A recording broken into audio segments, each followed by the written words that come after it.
What is going on, ladies and gentlemen? Monkeyflop here, and today we're hydro dipping PlayStation 4 controllers, and you're gonna need everything that you see on the screen: a bucket of water, the paints that you want to use, your PlayStation 4 controllers dismantled completely. Now, if you don't feel comfortable with taking apart your PlayStation 4 controllers, then don't even bother trying this.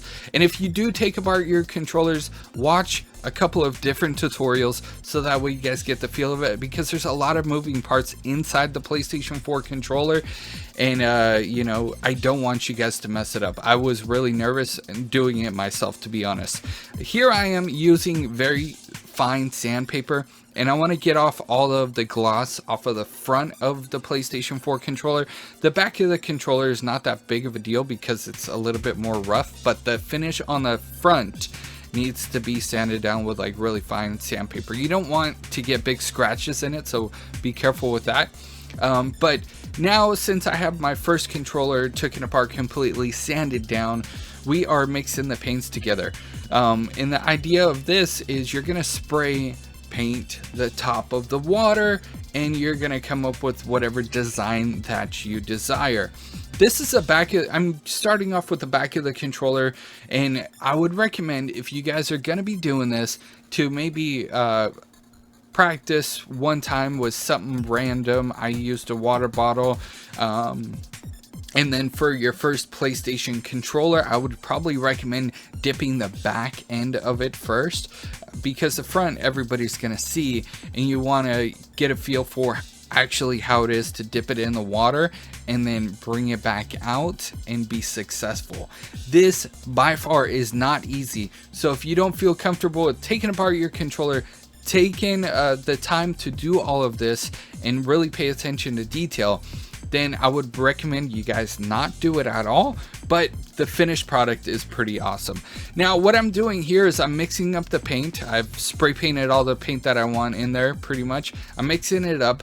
But another thing that you need to know is neon paint can cause bubbles, and what I'm doing when you see me stabbing away at it is I'm trying to get rid of all of the bubbles that the neon paint left behind. The purple and the baby blue were great, and here I am, I'm dipping the back of my PlayStation 4 controller, and you're going to want to do it in a very slow motion. I kind of sped it up so that way, you know, this video doesn't drag on forever. And now lay it down flat, and it's gonna take about 30 minutes for the paint to set, but it's gonna take about 3 hours or more for the paint to cure. So keep that in mind as you do this. You know, you're not gonna want to rush, and you're gonna want to let the paint dry completely. If by the end of 3 hours it's still not dry, because that could be the case depending on the weather where you live, and also you did dip it in water, so you kind of mixed the paint with the water, so it could take a little bit longer to dry. Now I'm doing the top part of my controller, and the top part of my controller for the first one is beautiful. I absolutely love it. You guys will see the end product at the end of this video as well. But here I am swirling it around and popping all the bubbles that I need to pop. Another thing that I would recommend, we're going to get into it a little bit later, is be careful with the paints that you use. I would recommend regular spray paint, and then put a clear coat over the top of it. In fact, I put several coats of clear over the top of my first controller.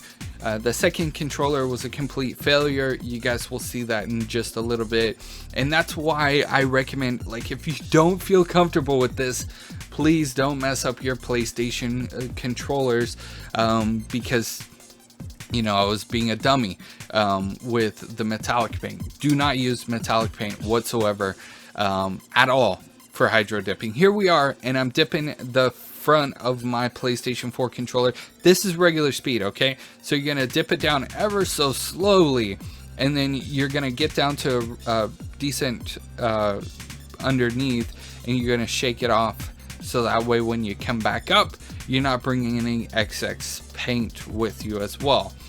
So here we are, we're mixing up the gold and baby blue that I was doing, and it looked, I don't get it, because it looked really good on the surface of the water, and I didn't really have any bubbles or have any trouble with that. I was just messing around, getting the design that I want in there. And you know, that's why I'm like, okay, this is gonna go fantastic. And as you guys will see, it didn't look that bad, but I'm not really happy with it, so I'm gonna have to do it again. So there it is, and there's the dip, bringing it back up, and now I'm gonna do the back end of it. And here we go, the back end of it. By the way, I did the same thing. I mixed it all up, but I dropped it like an idiot. And this is why I recommend using gloves. Okay, even though I use gloves, I dropped the freaking controller at the bottom, and look at my freaking sleeve, the wrist of my arm, completely jacked. So, you know, the first controller was beautiful. I love it. I love the design of it. And if you look really closely, even by the PlayStation button, there's like a little splash of green and in different colors. It's really, really beautiful. The second controller, though, I'm going to have to go back and sand it down a little bit and do it all over again without the metallic paint. And I will show you guys the results on that on Facebook, Twitter, and Instagram if you guys are following me there and want to see how it came out. But this is the result of my first controller, and I'm really, really proud of it.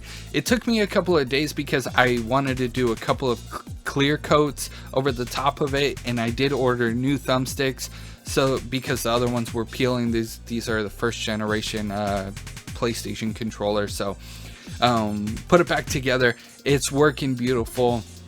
And you know, I'm really happy with the design, really happy with everything overall with the first controller. Let me know what you guys think about this in the comment section below. If you would take 2 seconds out of your day, hit a like. That really helps me out. This project took a long time, so like I said, if you're not comfortable, don't do it. But if you do it, I'd love to see how the end results are for you.